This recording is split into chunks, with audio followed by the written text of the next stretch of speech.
So you would expect natural gas prices to skyrocket, which they did. And so you would expect power prices to skyrocket, which they did not do as much. And there's a couple reasons for that. One is fuel oil. So back in the polar vortex, a lot of people had fuel oil backup for years, and a lot of people had never used it, so a lot of their tanks were pretty low.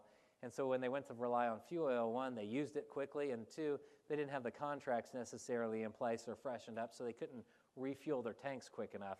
Well, after the lesson of the polar vortex, that changed real quick. Everybody topped off their tanks, made sure they had their contracts, and truckers saw a good opportunity to make money during cold winter. Of course, we didn't have any for a couple, but then here we have a cold winter, and it worked excellently.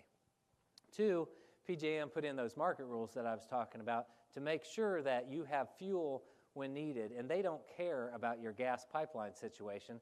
So a lot of peaking generation put in fuel oil backup, as Buckeye's doing at a couple of their peaking plants, in order to make sure that they had fuel when needed so they didn't get the PJM penalties. So we saw about 12,000 megawatts of fuel oil come online during that time.